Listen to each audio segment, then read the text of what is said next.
I'm pleased to welcome you to the Electoral Commission offices.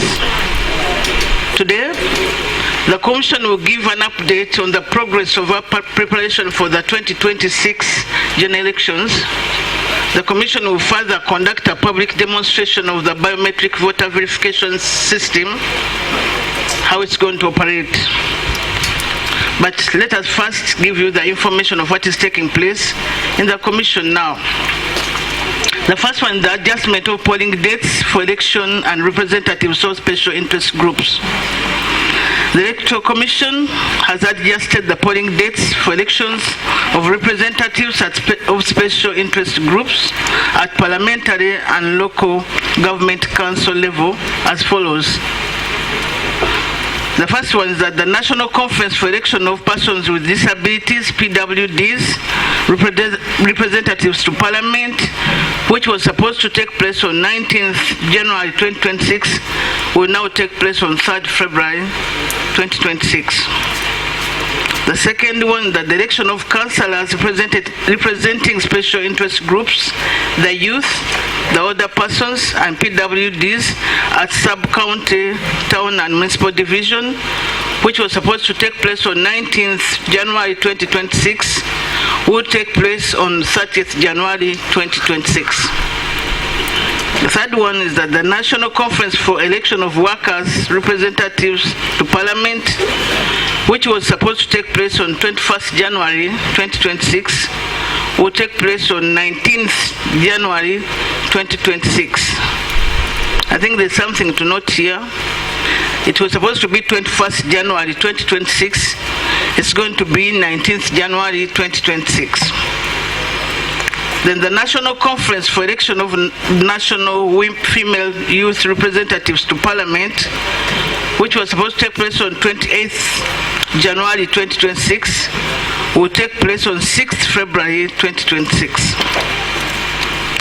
The regional conferences for election of regional youth representatives to Parliament, which was supposed to take place on 6th February 2026, will take place on 28th January 2026. The above adjustments have been made to enable members of the above elective categories to participate in the general elections, the universal adult suffrage, and also effectively participate in their respective electoral college elections.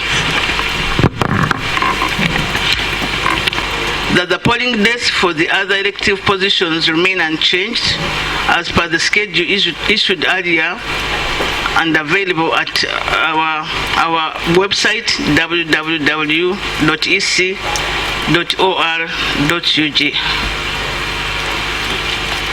The next item that we wish to address you about is the commencement of issuance of voter allocation slips. The Electoral Commission has commenced the exercise of issuing voter allocation slips, VLS, to voters across the country to enable them conveniently locate their respective polling stations on polling day. The issuance exercise commenced on 15 December 2025 and will be concluded on 13th January 2026. It started on 15th December 2025 and will be concluded on 13th January 2026. The voter allocation slips will be issued at each parish across the country as per schedule issued by the respective parish supervisors. The voter allocation slip is a response by the Electoral Commission to complaints raised in the past elections where some voters reported difficulty in locating their polling stations. It bears the particulars of a voter, namely photograph, names, date of birth, and location, that is the district, city, constituency, sub-county, parish, and polling station. The voter allocation slip also bears a unique barcode, which will be read by the biometric voter verification machines, which will be deployed at the polling stations across the country.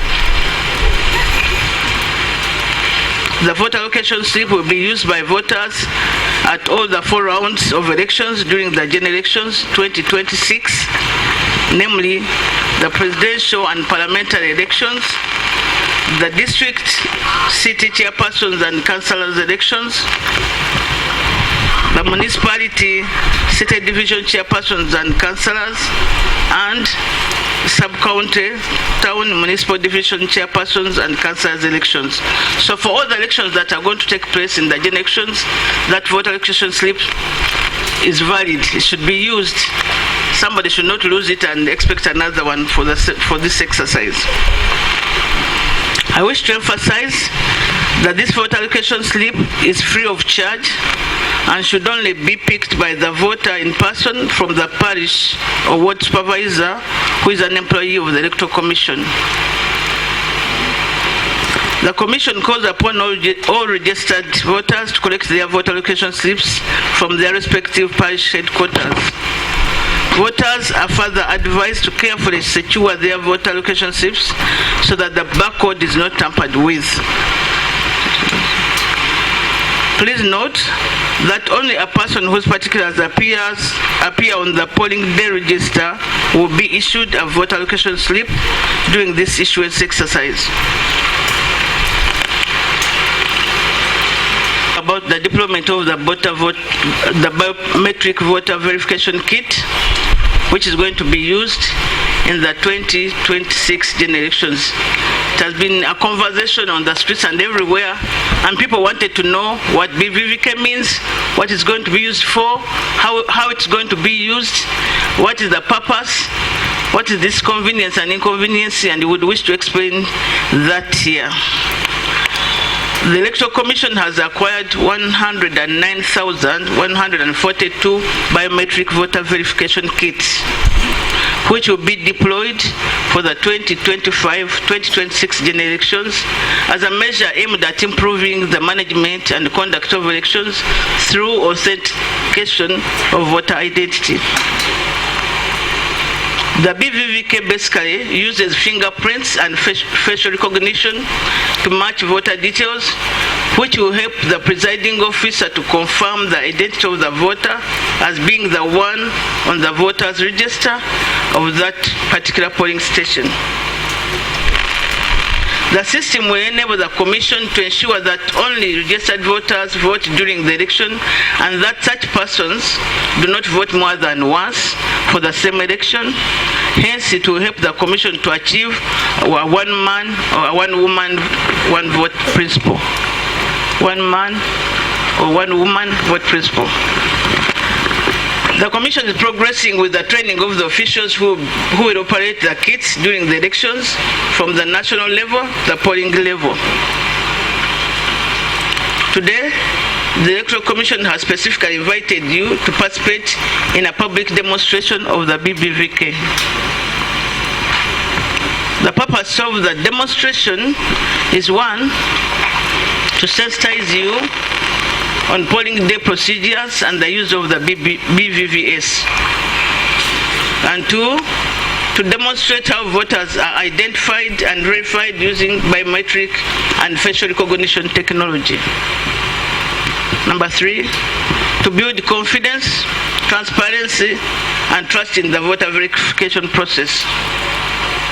Number four, to allow you stakeholders to observe, participate, and ask questions on the system's functionality.